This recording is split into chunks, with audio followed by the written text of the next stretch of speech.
Hello and welcome to Business Finishing School. Let your business brain finish what your entrepreneurial heart started. Our catalyzing statement is a successful entrepreneur inside of every business. Enjoy this module. Hello and welcome to Module 42, Becoming a Pointer. Now, Rick, this is something that has come to our accountability calls that you've been talking about lately that, you might be wondering as you're listening, what does that mean, becoming a pointer? But it actually took hold to the people on the call, and I believe it would get a lot of traction here. Again, year 4, legacy, maturity of business, et cetera, et cetera.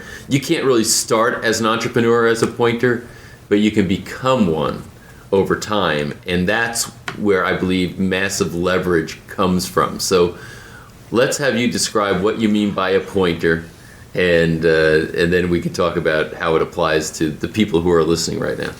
Well, the ultimate form of pointing and becoming a pointer, which clearly involves simplicity, probability, and leverage, is when John F. Kennedy pointed to the moon. Mm-hmm. Gandhi pointed to the people and said, we're going to liberate India. Pointing is when you're so clear about where you want to head that masses of people help you achieve whatever your goal is. When you put it in the business context, I know some mentors that I have. One in particular is Phil Romano, who owns over 40 businesses. And he's constantly pointing. He thinks of a new business to start. He creates a catalyzing statement. He creates a set of values. He creates what he calls a Bill of Rights, which is what the company stands for. And then he hires the right people to get it done. And he's done this so many times, dozens and dozens and dozens, that he now has a formula for pointing. So pointing is the most leverageable way to get anything done. Now, I think what happens too often is we get so attached to our ideas that we don't allow pointing to happen. Inside my holding company about a decade ago, we decided to get behind a rising star playwright of all things. Mm-hmm. Now you think, why would you get involved in a business like that? Well, this gentleman was a neighbor of mine. He had written several Broadway plays that took off. And if you do it right, they're extremely profitable, highly leverageable businesses. They have marketing companies that are outside, so you don't have to hire those people. They have companies that sell the tickets. They have theaters that have to have people fill up their venues. So there's like a built-in business model. And I remember interviewing the playwright at length, and I said, how many plays are in your head? He said, thousands. And so I said, great. I wanted to make sure he was not attached to this one particular play. So me and my partner put up all the money. It was not cheap. And we basically backed a national rollout of his best play. And it was amazing. We go into New York City, and the way it worked with this particular traveling play was you would go into a city for a week. You would do sales on Monday, Tuesday, and Wednesday, and then Thursday, Friday, Saturday, and Sunday try to pack the house. Well, this guy was an absolute, total, and complete control freak. So much so that he upset me and my partner, and we didn't want to do business with him anymore. I remember sitting down with him, and I'm saying, look, do you realize by doing what you're doing, you're destroying our relationship? This is the opposite of leverage. And he goes, yeah, but this thing has to be right. And I'm like, you're destroying a future. We're trying to set up a recurring revenue model so that every single idea that comes out of your head and goes on paper can be a national play. But he couldn't let go. He had Superman syndrome to the highest degree. And I remember sitting him down and I go, listen, do you remember when you told me you have thousands of plays in your head? Do you have thousands? He says, I have thousands. Of course I have thousands. I said, then why are you destroying our relationship on the first play? And he said, because I can't control myself. And he is the opposite of a pointer. Not most, but all pointers, they point outside. They're pointing to the world. Their purpose is outside of them. But he was the type of pointer that pointed to himself. And it was all about me, me, me, me, me. So pointing is about creating simplicity, probability, and leverage and getting things done in a profound way in the simplest, highest probability way from going from point A to point B. That's what this is all about. And this particular module is going to be all about stories to spur your creativity and help you understand what a pointer really is. Anybody listening to this module, wherever you are, whether you're in your car, at the gym, in any part of the world, you can become a pointer if you decide tomorrow to be a pointer. You know, Rick, this reminds me of a quote that you have given to the Business Finishing School audience before, and it's, I think, appropriate here. And it's an important quote. And it's the paraphrase of the quote is something like, great people are not people who do a lot. They're people around whom much gets done. And that's what the pointer's doing. Outside himself pointing, and people around them are getting a lot done. So this is, I think, to me at least, like kind of the ultimate excitement, the ultimate stimulation. I have such leverage now. I've achieved so much, I've got such credibility, whatever it is, that I point and say, this is where we're going to go, and it happens, as compared to having to be Superman and trying to make every little thing happen to get there. So you, on our accountability call, told the story about Phil Romano and a new project that he just did. Massive project, hugely profitable, I think, for him, big success. Talk about that so that people maybe get deeper understanding as to what you mean by pointing. Well, you have to start with his number one philosophy on business is this: I don't do a project or a business of any kind until I could find the perfect person to run it. How profound is that? Mm-hmm. We often run into entrepreneurs that, got to get a website, got to get an office, got to get a person to help me, got to. Help you do what? Help you paint the office? What? Mm-hmm. No, Phil looks at it from the perspective of, I've got to get somebody to run this project. Not to help him, but to actually run the project and own it. Because he's involved in over 40 companies. He's got to have good people that are fully accountable and responsible for running that particular investment. And if everybody on this call had that perspective on anything that they did, no matter what it was, from setting up a new company to creating a new product line to buying a building, partnering with people that have that expertise. Now, Phil will tell you, when you hire people and give them full control, they will do things differently than you, and they will make mistakes. And that's okay, because it's so much better to have 40 companies, or in Richard Branson's case, 350 companies, and have a lot of them have some mistakes inside of them, than have one company and be a control freak. And I want to highlight that a little bit. That's hypercritical.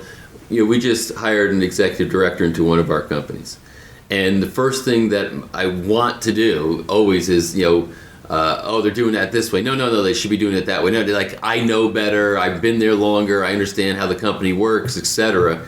And having a conversation with my wife, who's a partner in the holding company, looking at this, because she say, I think we need to jump in and we need to correct that, etc. And we finally just came to that exact conclusion where you're saying, you know what, we got to let them do it their way. They might have a completely different way of approaching it, but are we going to let go and point and say, Gail, get that done, or are we going to Superman it, and are we going to just micromanage the whole process? And I think, listening to what you've had to say about this in the past is the thing that helped us say, you know what, let's just let her go and let her do it. And there might be mistakes, and sometimes it's not a mistake, is it? Sometimes they actually have a way to achieve and get to the goal. They just go about it differently than we might have gone about it. This is one of the most profound decision points that every entrepreneur needs to get to at some point, is relinquishing Superman, relinquishing control, allowing people to make mistakes just like you did on your journey. You can never stop people from making a mistake. We've said at the beginning of the program, people don't make the same mistake twice. They make it 15 or 20 times. It's human nature to make mistakes, and it's also human nature to learn from your mistakes, but it might take 15 or 20 times before you learn from it. Why am I saying that? Because we often try to stop people from making mistakes. Those of you who have children know what I'm talking about. You could tell your child 50 times, don't do that. And a lot of times they want to do it just to see what it was like, to get the experience, so they know why you're telling them not to do it.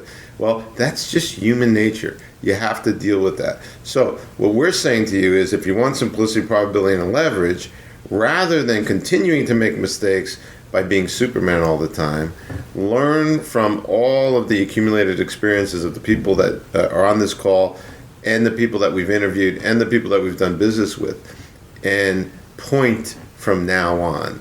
Let me tell you a profound experience for me personally as it relates to pointing. I have always wanted a best-selling book, and I wanted it because I feel like there's certain messages that the world needs to know that are fully aligned with my purpose. And I decided, rather than slaving away and writing a book for 2 or 3 years, I thought, what would be a way to accomplish a book project and be a pointer at the same time? So I decided to interview best-selling authors that had relationships with major book distributors that already had those relationships in place. And by getting the word out to my network, I came across a guy who has written 18 books. He had agreements with the largest publishers in the world, and I basically enrolled him in the book project. Now, for me, it was a no-brainer. I give up 50% of the revenue of the project in exchange for him writing the book and him supplying the book to his distributor, which happened to be the largest publisher in the world. I'm willing to do that. Did he do the book the way I wanted him to do it? Exactly? No. Did we have any arguments about that? No.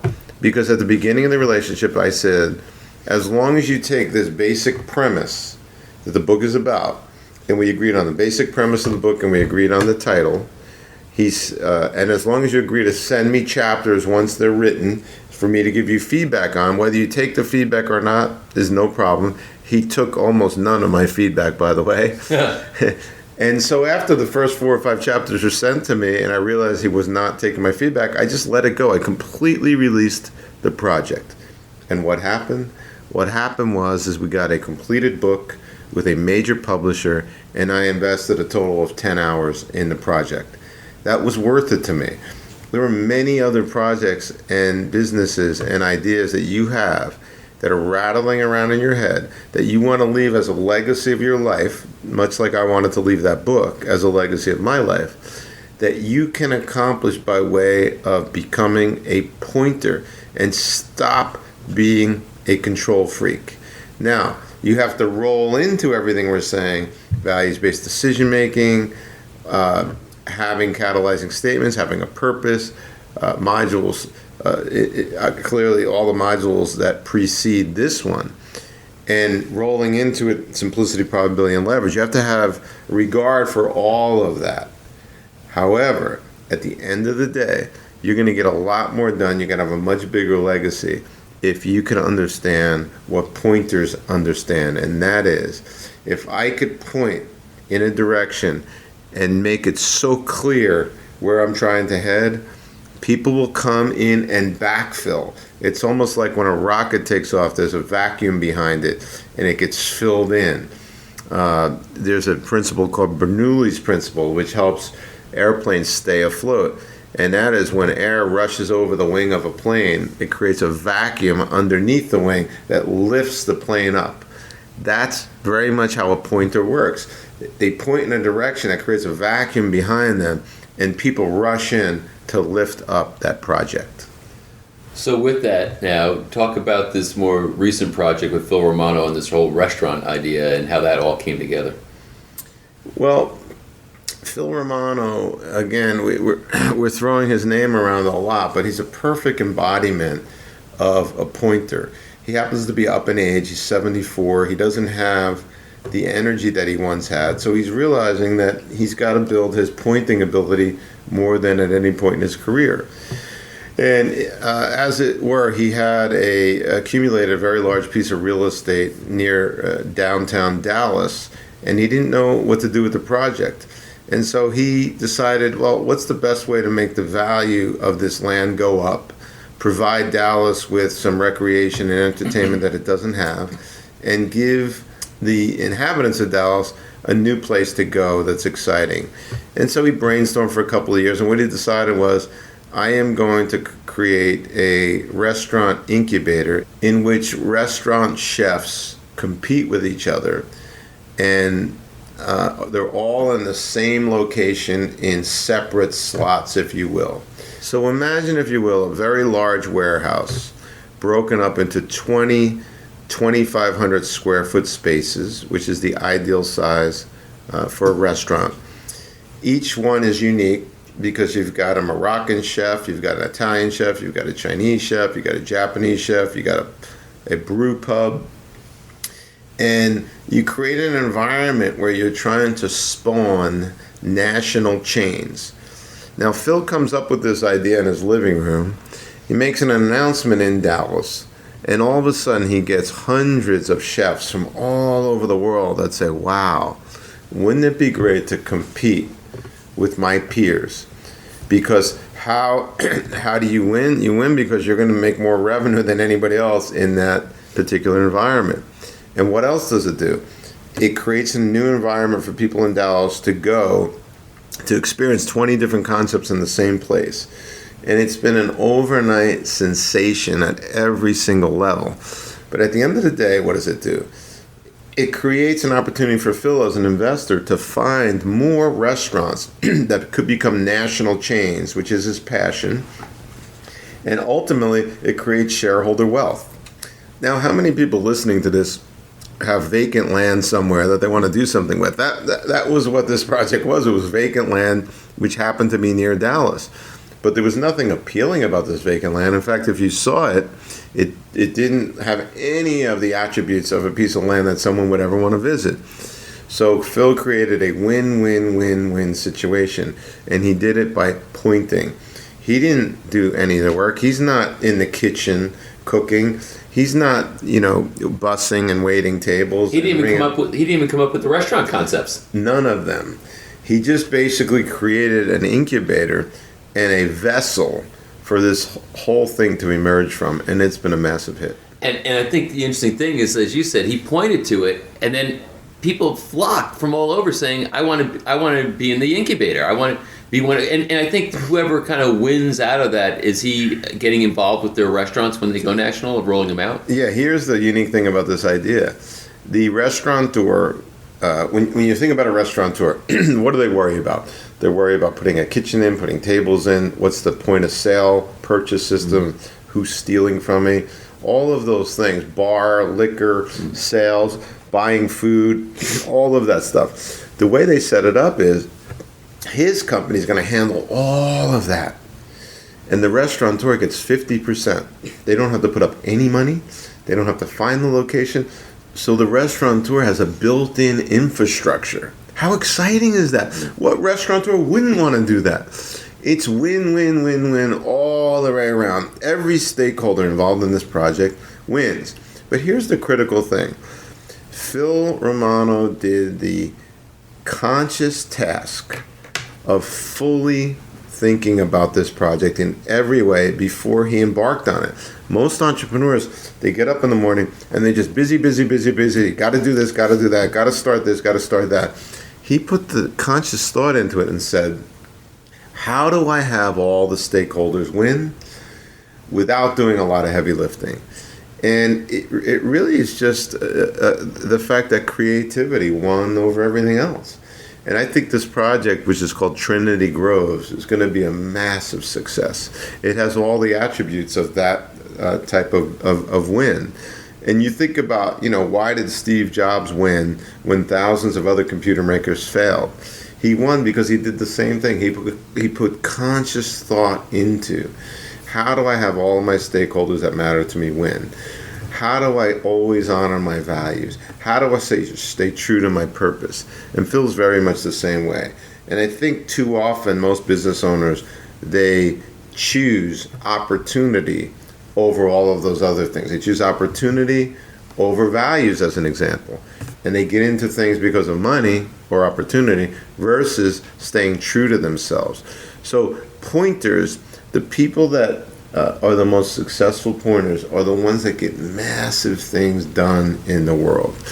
And I love Antonio Santi was his name. He was an Italian philosopher. He said, it takes the same amount of energy to do a massive project as it does to do a small one. So why not do massive things? So think about that as you're listening to this module. I think an important thing to consider, and I want you to speak to this a little bit, is the role of credibility in being a pointer.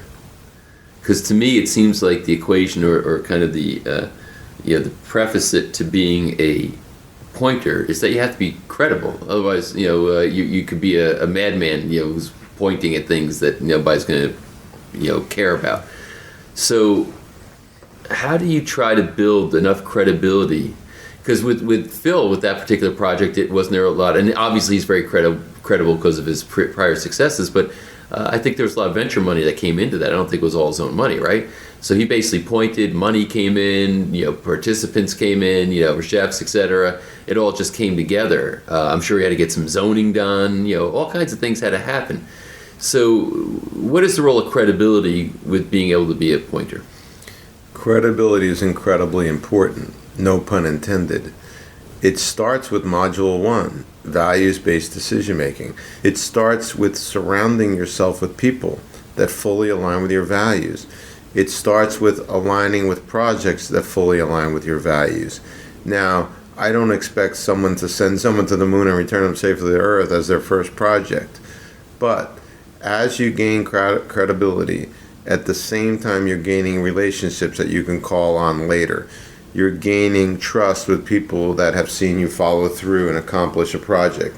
You're gaining trust with your personal relationships. When your personal relationships see you succeed at something, they give you confidence because they're not betting against you. Oftentimes there are people that don't understand how to do what they say. They don't understand how to say please and thank you. They don't understand how to create referability. And so their very close network will be against them when they say, I want to start a new business. They'll say, well, you can't do that. But the people that have built a lot of credibility within their personal relationships, those are the ones that have more confidence to then try to increase their circle of influence and do projects that are further out from their personal relationships. And so when they're dealing with somebody for the first time, and that person wants to check, is this person credible? Now they've got personal relationships that they've built over time that people outside their sphere can check up on them. Oftentimes I get pitched on a deal and I make a few calls and I find out that the person pitching me is not credible. Or I find out that the person pitching me is very credible. So I believe that becoming a pointer takes a lot of practice. It is definitely an art, not a science. You get good at it by doing it many times. The size of the projects that you take on are completely up to your confidence in your capacity and have nothing to do with any type of reality. There's no rule book that says that someone listening can't do a $1 billion deal. But using simplicity and probability and leverage, you might want to start a little bit smaller and then increase rapidly as you grow your network of relationships. I think this is something, for me personally, I aspire to this because I think it is the ultimate leverage. It's the antithesis of Superman, right? Being a pointer is the opposite of Superman. Maybe I'd call you a superhero, like Phil Romano is a business superhero. He pointed, and all kinds of wonderful things happened, but he's not Superman, swooping in to save the day, although I think that was Mighty Mouse. Here I am to save the day. You kind of confuse your metaphors a little bit there. But I think that ultimately, what a great thing to aspire to. And it's, I don't know, if you're listening to this, I'm curious if you're having the same reaction I had to the first time we heard it on our accountability calls, and I can tell you that our other accountability call members were also very taken or smitten with the particular idea, and one of them started just pointing, because he was in a position to point. He really was in a good position to point, and he just said, I pointed, and I pointed, and I pointed, and things were happening. So I really feel, especially if you're, from this frame of reference, if you feel like, my God, I am out of bandwidth, I am maxed out, I'm stretched, whatever the terms are that you might use, and you might be succeeding and you think, hey, I'm doing well, the company's doing well.